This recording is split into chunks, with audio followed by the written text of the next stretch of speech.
to Kingdom Fuel. I hope you're growing through these various messages, various episodes that we bring to you on a weekly basis. And I'm so excited about what we're talking about because I really I like cutting away the fat on this message of the gospel. I really do. I like purifying the waters of what the gospel is. I mean, this has come through. There's been a process. Let's just say that, okay, for this refined message. This is not what I understood in my earlier years as a believer. The Lord has had to take me through certain processes, but I tell you, I praise God that what I understand, I mean, this message has delivered me from years of condemnation, years of insecurity in my relationship with the Lord, I tell you. And not only that, it's just a better, and when I say better, a more healthy way to live. Come on, the law was stressful. You know, when you add all these external rules and regulations, touch not, taste not, handle not, I'm going to get more into that in your religion and your relationship with the Lord. I'm telling you, it's stressful and it produces condemnation. That's why Romans chapter 8 says, there is therefore now no condemnation for those who are in Christ Jesus. So that means, that infers that there was a time where there was condemnation. And that condemnation came through the law. Why? Because cursed is everyone that comes under the law, because you can't keep it. We've talked about that. So, you know, we've been delivered from condemnation. Condemnation should not be a part of your Christianity. Okay? I don't believe in condemnation under this New Testament. All right? You're not condemned. You've been justified. You're righteous, holy, and above reproach in His sight. And it was a work that Christ did because He loves you. I mean, loves you all the way, man. It's amazing. You need to become more acquainted with His love. And I seriously say that. I mean that. All right? Love is a greater restraint than any external rule or law can ever be. When you love someone, you will keep yourself, you restrain yourself in areas that maybe you have a desire for. I mean, let's just get into reality. I mean, I'm married. Some of you are married. And, people are like, well, you committing adultery, sleeping with another person, not a good idea and definitely not something that is going to enhance your marriage. But what keeps me from that is not just some external rule, not just some external thou shalt not. I love my wife. We're two peas in a pod. We've been married 15, almost 16 years, and we're just getting better and better. I'm not saying we haven't had hard times. I'm not saying we don't argue. Of course those things happen, but we've been through a lot together, and we've produced 3 lovely children together, and I like being around her. I love her. And that restrains me. I mean, I'm not looking at, some certificate in my room or some ring on my finger hey, don't commit adultery. I don't need that. I found a higher law. Come on, somebody. I found something that's greater than an external rule. I love her. Okay? And to know God is to love God, like I've said before. And His love inspires love within your new heart. Get acquainted with what Christ's done. Look and live. Come on, somebody. That old man is dead. That corrupt nature is dead. That corrupt nature, that sin-tainted nature was crucified on the cross. You're a new creation. Come on, somebody. You're a new creation. Created by God and for God. He gives you a new heart filled with new desires. You just haven't seen that heart come into manifestation or full manifestation because that message of the gospel wasn't preached to you right. Some minister with a clergy collar, without a clergy collar, behind a pulpit said, hey, you need to pull yourself up by your bootstraps. Hey, you're a Christian now. You need to live right. You can't do this. You can't do that. You can't go here. Touch not, taste not, handle not. That's what Paul was talking in Colossians. All these rules to try and keep the beach ball under the water.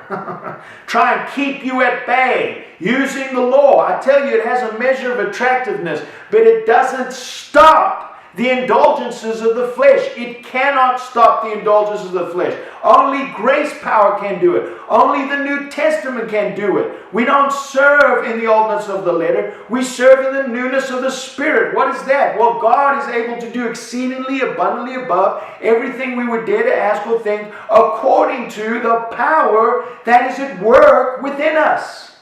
So there's a wonder-working power, come on the inside of us. All right? And that's the Spirit of God. He is joined to the Lord as one Spirit within him. That's the Spirit of Christ that is doing the work on the inside of you. Cutting away, manifestedly, the old nature and causing that seed of Christ to bloom and blossom within you. So love is a greater restraint than any legal command or external law can ever produce. All right? You know that. And that's what Paul even talks about in Romans 7. Check, before you go there, because I don't want to get totally off track here, but Romans chapter 7, Paul talks about how when the law came, sin was dead, but when the law came, sin revived. And sin, taking opportunity by the law, killed him. All right? So the law, he said, the law that was intended to produce life, I found to bring death. Now you may be sitting there going, well, God instituted the law, and it's something that even the scripture Paul called it good. The law is good. So how can something good that's of God become death to us? Why would it produce death? Well, I was praying about it before the message, and the Lord gave me this illustration. I'm going to take this little hammer here, okay? Little metal hammer. And now that I live out in the country, I use this hammer a lot more than I used to use in the city of Los Angeles, a lot more. And, it's been a valuable tool. I've had this hammer for several years. I've used it from time to time, but I'm using it a lot more now. And with this hammer, you can pull out old dead nails. You can hammer in new ones. Through this hammer, we can build a house. We can build a tree fort. Okay? We can work on stuff. This is an asset. This is a blessing. In fact, I brought something else. This is a chef's mallet. Okay? You see it? You cooks out there, you know what we're talking about here. My wife, who's a chef, she uses this to tenderize the chicken. Make it cook a little faster, get the juices out, and, it supposedly makes chicken taste better.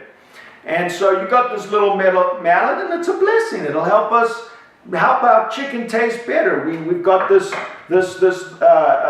hammer, and this helps us, build a shed or, extract some old rusty nails that could make you sick or cut you real bad. So these weapons are good. I call them a weapon. It's a tool. This is a good thing, right?